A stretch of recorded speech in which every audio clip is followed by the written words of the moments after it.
Welcome down to my 9-foot homemade oak bar. Pour yourself a cold one. You are listening to Bucs in the Basement. My name's Chris, and Craig here is the biggest Pirates fan you'll ever meet. Let's talk Pirates baseball now. Welcome to Bucs in the Basement. Now I see the changes in this town. They change, they say one thing, but then the next day it's different. They change, but they don't know what they want. All they do is change. Going left, going right, travel day, travel night. That's where we'll go. No excuses, no goodbyes, no one cries, no one lies. We'll never know.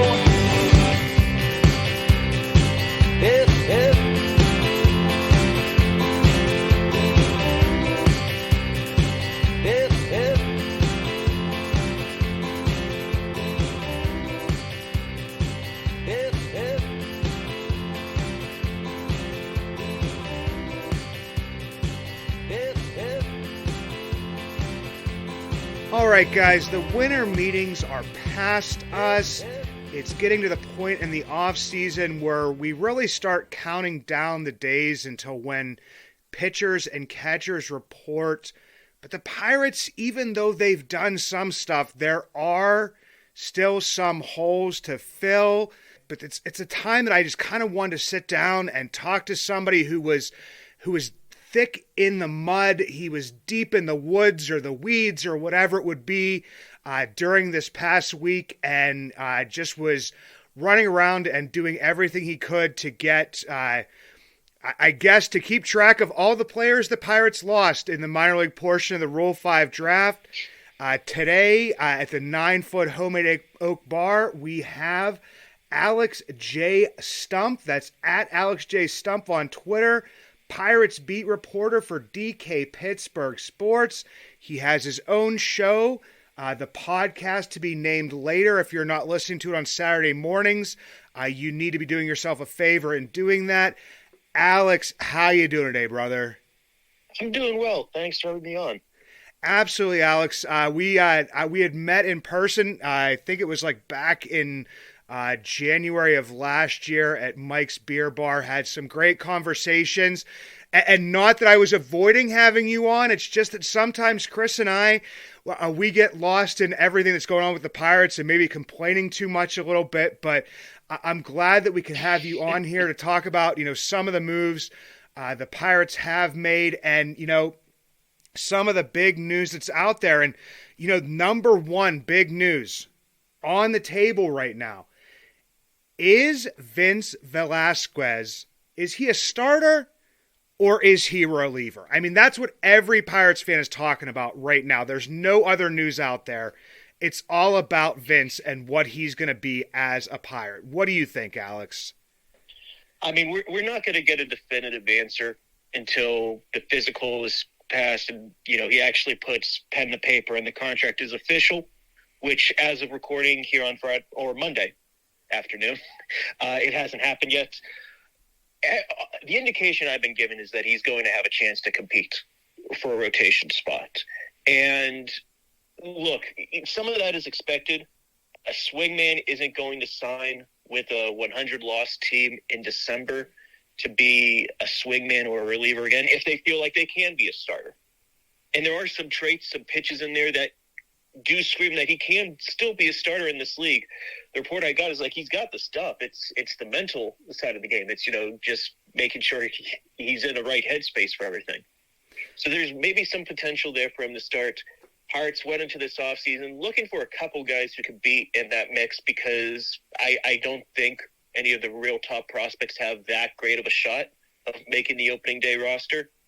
So he's going to get a look there, I think. If I had to put money on it, I'd say right now he's in the rotation to start the season. Yeah, and he was picked up by the White Sox last year to have a spot in the rotation. And, what people, if they hadn't, gotten into it a lot or, just even looked into it a little bit, is that the reason he kind of fell out of the rotation, he wasn't performing, the best as a starter, 5.26 ERA, 39 1/3 innings. Chris and I always look at WHIP. It was like actually not a terrible whip. It was like a 1.398, so it's kind of like a back end rotation piece.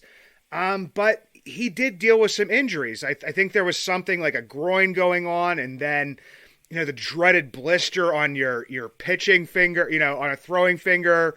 That kind of went and put him into a reliever. People will look, they'll see 4.25 ERA over 36 innings, a 1.056 whip. So, I mean, I think that he still believes that he has the stuff to start. He does have a decent pitch mix.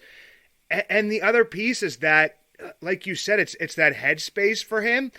He's always been seen, for as long as I can remember, as a guy who just never really broke through and had that potential to do so. Yeah, I mean, I think that's fair. I mean, I remember whenever he was really young and how he was this young, promising pitcher for the Phillies and how he was going to be, number 3 in the league, and it just never happened. No, I will also say here that it's a very similar situation that, like, Quintana was in last year, where Quintana was more or less a swingman, didn't really earn a rotation spot with the Angels. But the Pirates identified the fastball. They identified some things that they could change mechanically, emphasized some new pitches like the changeup, and it really worked out well. They might have something like that with Velasquez. Like I said, the fastball is there. They have something that they can potentially build around. So, I don't know. I don't think anyone was really that hyped about Quintana either, this time last year. Not to say that Velasquez is going to turn out as wonderfully as that did, but the Pirates have a decent track record right now with guys who are kind of in that mold, in that same mold. So I'm not that surprised that they rolled the dice again. Yeah, and I think the big thing for people, even more than, just the signing itself, it's that we still don't have a lefty. So I think that's what people were assuming, is that, okay, when we sign a pitcher, it's going to be a lefty. Like when we sign what we think is going to be a starting pitcher, because we did get some lefties, but when it was going to be somebody for, fighting for the rotation, it was automatically going to be that lefty. Yeah, I don't think that's a necessity for this team. I mean, having a lefty in the rotation is obviously a plus, but I mean, if you have a 3-game series with the team, there's a 40% chance you're going to just send out right-handed pitchers anyway. Yeah. So it is what it is right there. I mean, it's one of those, it could be a boost. PNC Park is obviously built for left-handed pitchers as a way to, like, neutralize the left-handed hitters with that big left center also. But if it doesn't happen, they're not going to strain, to make it happen. Yeah, because, I mean, I'm looking at it with, like, Velasquez being signed. There's pitchers just keep on coming off the board. Like, everybody wanted Minaya. The Pirates, supposedly had interest in Gibson. Was his price tag a little bit too high for somebody who kind of was still maybe going to have to try to prove it anyway? And if Velasquez is going to have to prove it, maybe get it for a little bit cheaper of an option. I did see out there that, you had written down and reported that they were going after somebody, but once it became like a 2-year deal, and I think he had signed for the Yankees for, I think it was like 2 years, $11.5 million, that just kind of, went out the window a little bit. Yeah. And Canley is a different situation because he's coming off of injury. He didn't pitch a whole lot last year. I get the Pirates' hesitation for not wanting to give him a multi-year deal, because if he gets hurt or something again, it's like, well, not that $5.5 or $6 million, whatever the AAV is this big, unsurmountable amount that they lost, but it does hurt. It does hurt. But yeah, from what I heard, there is a clear preference for the 1-year deals. They've got some pitchers coming up, like Priester and Burrows and Luis Ortiz. Like there are some really good young pitching right now, and if they find the right guy, I'm sure they go multi-year. I think Quintana could have been someone who was the right guy, but they weren't going to go up to that asking price for him, obviously, what the Mets gave him. So I don't know. I think they do have what's in Indianapolis very much in mind with the pitchers that they're targeting here. Because Velasquez, like we said, he pitched out of the bullpen last year. We saw it with Juan Nicasio at one point. If at some point he's not exactly clicking as a starter, you can move him to the bullpen and call up one of the kids. Like Quintana, Burrows, Ortiz, those guys are very much in line with whatever pitching plans they got going on right now. Yeah, and I think a lot of people kind of took the quote from Ben Cherington and put it like almost across the board. And it was a question about pitching. And he basically said, I don't know if we will. We could if we wanted to. And people are saying, well, they could spend more if they wanted to. No, they could if they wanted to. There probably are people out there they could get on a 1-year deal, but would it fit? Is it something that, they're seeing? Like, who knows what that exactly would mean? And it's like if the right matches line up. And so they want to walk that almost like that fine line of having pitchers and even like an Oviedo who, we saw get stretched out a little bit last year and him being in that place. A Bryce Wilson, I don't know if they are ready to give up on him just yet because whenever he goes down to AAA, he starts to shine. He comes back up. There's, some good things that you're still seeing, but then you'll see a terrible outing. A Zach Thompson. Is that somebody that, could, I don't know, just be the pitcher Zach he Thompson was? Is optionable. Yeah. That's something that, I'm not saying that's the plan, but, just my reading of the situation, it's like that could be his future is like the up and down this next year. Yeah, and people, they kind of forget sometimes that Zach Thompson, before he was injured last year, at the beginning of the season, was one of the more reliable pitchers, and it was looking like, hey, maybe something's going to turn out here. So it's just like kind of keeping those options open. So if you have, like, say, a Bryce Wilson, a Zach Thompson, a Vince Velasquez, if you have them fighting for like your 4 and 5s, that's not really like a terrible thing with having maybe an Oviedo, an Ortiz, a Priester, a Burrows, somebody else like that forcing their way into the rotation and moving some guys to the bullpen. Yeah. I mean, that is going to be, again, not knowing exactly what's going on there. I think Bryce Wilson is a candidate to do what they did with, Will Crow last year and DeYoung, is maybe he's a multi-inning guy because I at least see that second pitch now with that new splitter. Like if that really clicks, I could see him kind of clicking a little bit in that bullpen role. If it's just, okay, we're going sinker splitter. This is your life now. Occasionally we'll dust off a breaking ball, but this is what we're going to go with. And there's some stuff there. But yeah, no, I agree. They do have options. They do have some level of depth, and depending on how you feel about the prospects, some level of upside with this group too. Maybe not exactly in 2023, but in a year or two, whenever these guys are more developed. So I think it's an interesting group, and like I said, they are making sure there is a path cleared for those rookies. And it's not just the pitching; it's a lot of the guys who were in Altoona last year, finished up in Indianapolis for some of them.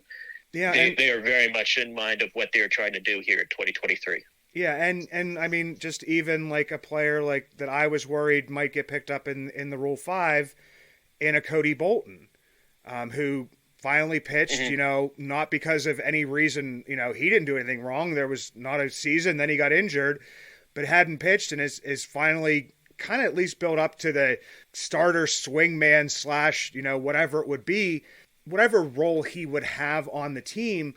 But I feel like that, Cherington, a lot of times it's seeing how many innings there are in a season and seeing how you can fill out those innings. And I feel like in some ways he's done a good job in that aspect because, there's been pieces of the bullpen that have gone away. But then, you trade Newman, you get back Dowry Moretta, a bullpen piece. You go out and you sign Harleen Garcia. I love his nickname, the Elephant, as a bullpen piece. And then you go into the Rule 5 and you get a left-handed flamethrower in Jose Hernandez, who, does have a little bit of the walk concern, has a decent amount of strikeouts, but like I said, I look back to that whip and it was 1.207 across, 2 levels last year, and is just a big boy. So they've, they're focusing on pitching. It might not be the pitching that we as fans, want them to focus on at times, but they're definitely focusing on pitching. Yeah. Yeah, and that's something that I put in Friday Insider right before the winter meetings. Like I said, look, they're looking at pitching, and they're probably going to leave with a couple pitchers, and they left with 3. And it's something that they identified. They really wanted to add more swing and miss to this bullpen, which Hernandez and Garcia definitely profile as guys who can get a decent strikeout rate as left-handed pitchers. Velasquez, if he does end up in the bullpen either at the beginning of the year or later in the year, like I said, he's got the four-seamer. They're trying to find ways to get more of those swings and misses, and I think so far, I think this is every move that they've made this offseason. I don't think you would be hard-pressed to say any move that they've made so far is a bad move. Like, they might not be the sexiest or, like, big swing moves or anything, but they've been a series of sensible, smart moves that make the 2023 team better while keeping the window open for the future. And I know that's not particularly the most exciting thing to hear after a 100-loss season, but it does indicate it's a step in the right direction. Yeah, whatever you're focusing on now, and without keeping, there's definitely been focus on what's going on in the minor leagues, but I think in previous years it's come at the expense of the current major league team. This year it's at least they're adding more to that group.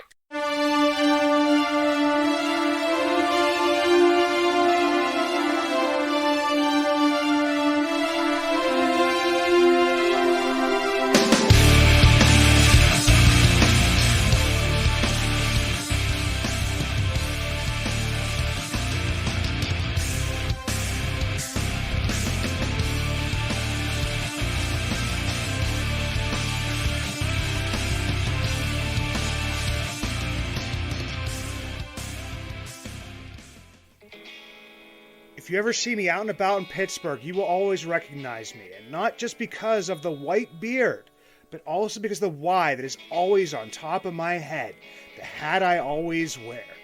The Yins brand, proud partners with Bucs in the Basement. 3 dynasties, 1 brand, Yins. Finally, 1 brand to rep all black and gold. Follow @ShopYins for new merch drops and giveaways. Order online at www.shopyins, the emphasis on the 2 Z's, high quality comfort, lightweight materials, a new modern look for the black and gold, made for Yins by a Yinzer. I think we kind of started to touch on the Rule 5. I mean, we were talking about Jose Hernandez a little bit, and, people were thinking, we're going to possibly lose Malcolm Nunez. With me, my big thing was I thought maybe like a Cody Bolton. Wasn't top on the list. Gary on our site, we had written, maybe we forgot about Blake Sable. And for Sable, for me, it was more of a heart than a head that maybe I would have protected him. But, the Reds pick him up for the Giants, and he's out in San Francisco now. So was that I don't think that was much as a surprise to you, because I believe when you were out in the Arizona Fall League, that was like a name that was kind of buzzing around. Yeah. I went into that Rule 5 draft with the expectation that Blake Sable was going to be taken by someone. I didn't know who, but it was one of those he is the most likely to be taken, and it's a probability instead of just a possibility.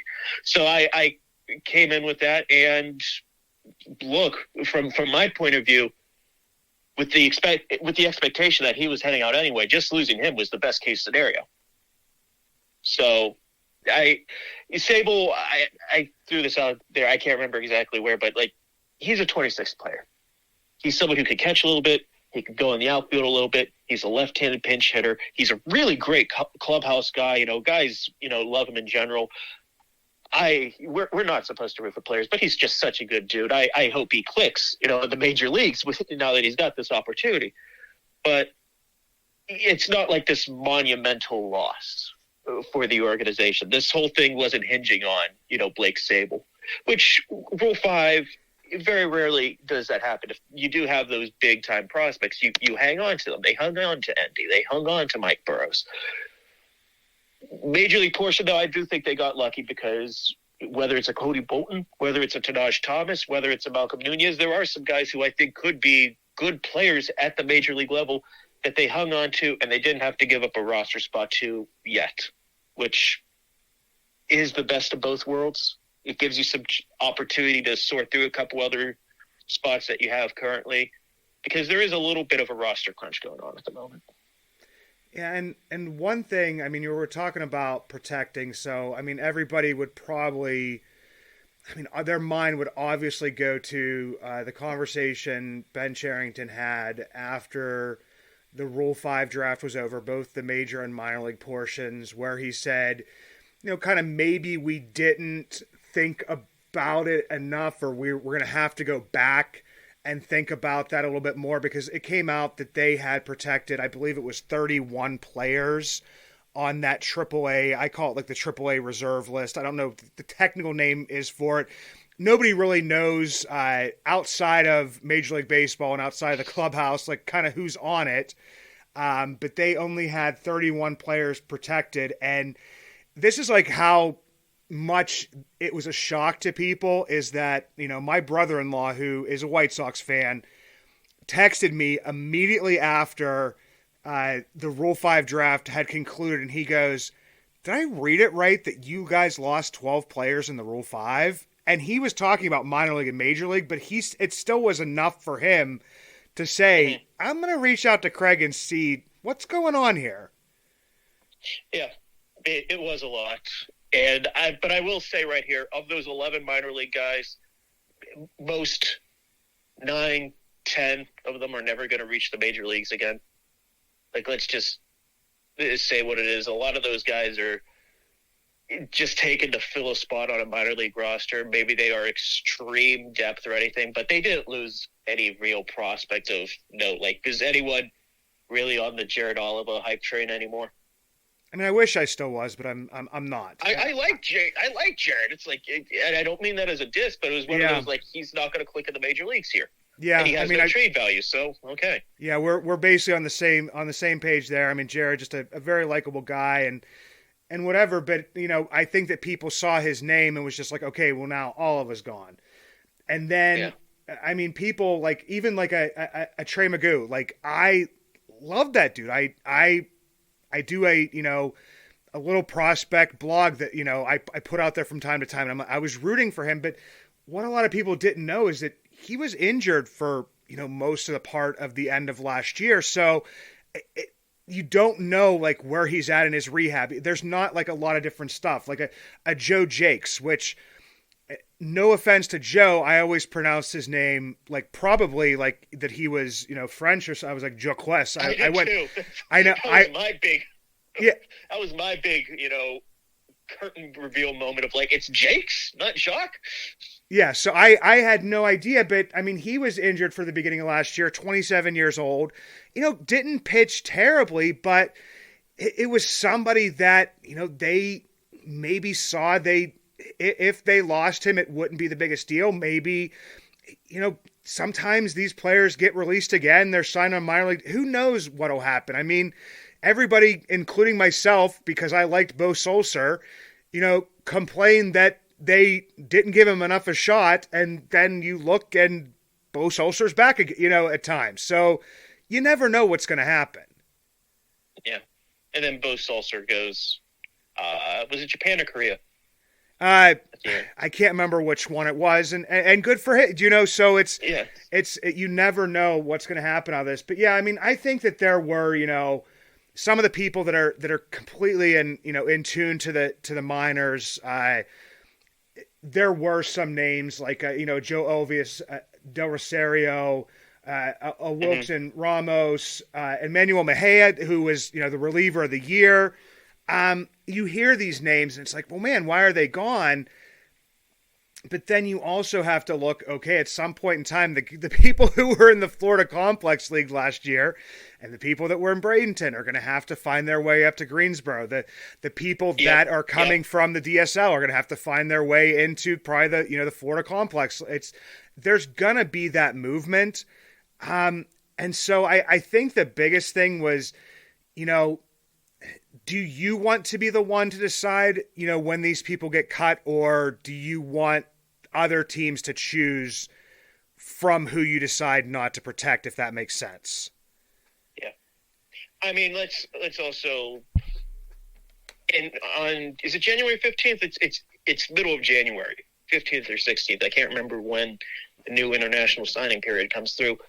They got to sign all these players, and you have a 180-person reserve list, so they're going to have to cut others. Right now, they just open up spots without having to, cut someone else. It's basically sorted out for. It is what it is. I get people have, the spidey sense whenever they see 11 people taken in minor league Rule 5. Pirates screwed up somehow, but it's like, look, this is minor. It's maybe not even really a screw up because it might have coincided with other plans they wanted to do. They had 2 guys out on waivers, and it's like, well, we have to keep at least 2 spots open for them in case they clear. We have to keep a couple spots open for the minor league free agents we want to sign. There are a lot of different factors that go into it. It is what it is. It's not that big a deal, I promise everyone. If Trey Magoo reaches the major leagues and makes a couple major league starts, you're not going to be heartbroken that it wasn't for the Pittsburgh Pirates.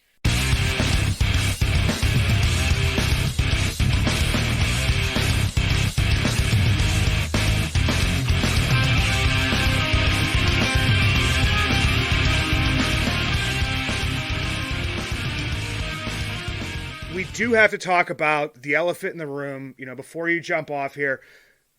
When are the Pirates getting a catcher? At some point, it's going to happen. They are not going to go in the next year with just what they have on hand. It kind of sounds like that if Jason DeLay or Tyler Heidemann, if he comes back, are the backup opening day, it's not the end of the world. They'd be okay with that, even though neither one of them's currently on the roster. But, there's always a spot or two that opens up during spring training because of 60-day ILs and whatever. Roberto Perez is very much in play, and I still see him being the most likely outcome here. He loved it here. The clubhouse absolutely loved him. He wants to keep playing. Organizations had some talks with him already earlier on this offseason. Nothing that I really don't have anything new to the table to be like, yeah, this is definitely going to happen. It's just kind of what we've all known for a couple weeks at this point. That's like Perez is very high up on the priority list for catcher. I think that's going to be what ends up happening. Yeah, and I think that's the direction that everybody's heading. And that there was the news out there that they had shown some interest in Tucker Barnhart. Not surprising. It's a name that a lot of people have thrown out. Mm-hmm. If I would say, they're interested in, Omar Narvaez, it wouldn't surprise me. There's just a lot of things out there. That one would a little bit for me too, just because I think he's going to get a multi-year deal. And the same thing that we talk about with the starting pitching, this catching position is Endy's and Henry's going forward. They are the guys. And I don't see them wanting to go beyond 1 year with the catcher for that reason. But Roberto, is that maybe a sticking point right now? Because that was the thing that came out in the beginning, is that Roberto was hopefully looking for a second year, and could that be something they could just work as an option? This isn't sourced reporting at this. This is just my gut. I think that ship has sailed. I think he recognizes that he's going to have to take a 1 year deal. The best he could hope for would be like a 1 year in some sort of club option with a buyout. Okay. I definitely, I just know that, and here's the thing is why wouldn't he? For saying he wants a multi-year deal. I'm sure he does. Yeah. He's 2 years away from getting getting a full pension.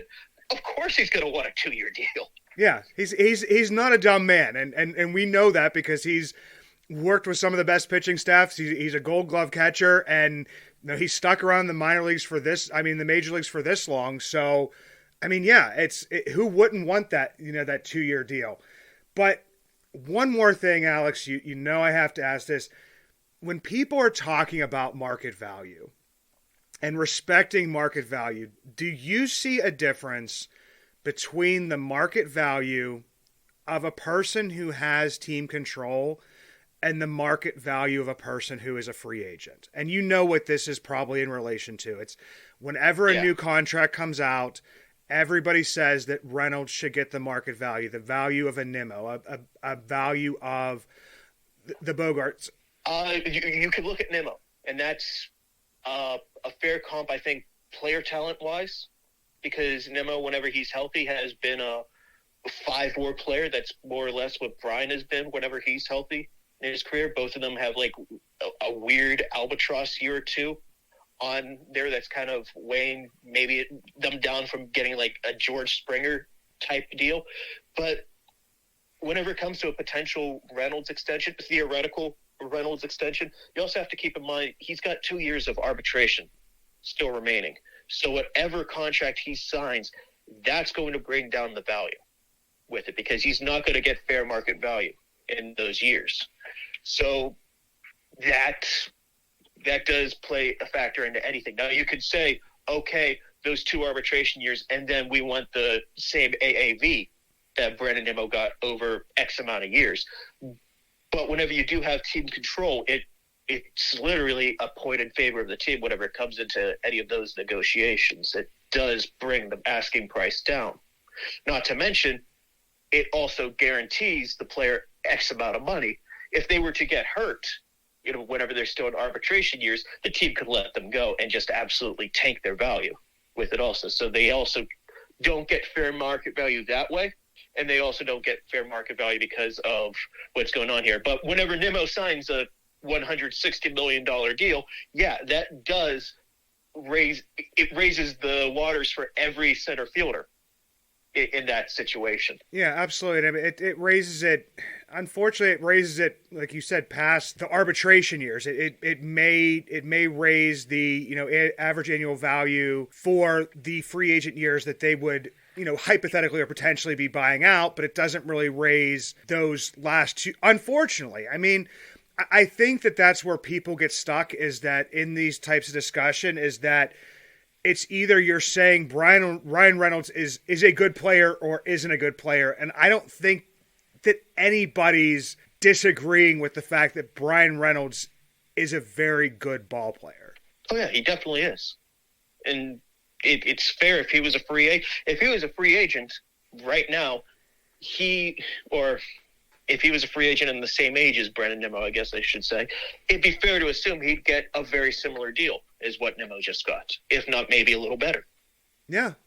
And I think and I agree with that. So I think that's where people, if you understand what I'm saying, Alex, is they're just kind of getting lost in the weeds of, if you either don't want to extend Bryan Reynolds, or there's just arguments that are going back and forth. I know Twitter's not, real world, but just on each side that, one part, it's like, you know what, I wouldn't sign him to that 10-year deal.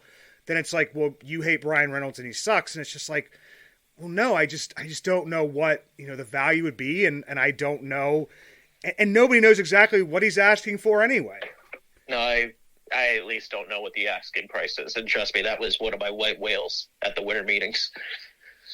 You're like, I am going to go to that lobby and I am going to hope that somebody just falls into my lap and just sits down and goes, man, I can't believe Reynolds didn't take X, Y, and Z. Didn't take blank, yes. Or I can't believe that he's expecting blank. Yeah, I wish I had something I could share with that. I don't. Yeah, and I wouldn't expect that to be out there. It was more than what Hayes was offered, or what Hayes took. Yeah, and I mean, that's just kind of what it's out there, is it's more than $70 million, and no years known and no actual number known. Yeah. All right, Alex, well, you know what? I do appreciate you jumping on here, brother. For those that don't, please go follow Alex once again at Alex J. Stumpf, and that's on Twitter. And go listen to his podcast. Alex, looking forward to everything that you write in this off season, and if you're up for it again, man, would love to have you back on again. Yeah, this was fun. Thanks for having me on. Now I see the changes in this town. They change, they say one thing, but then the next day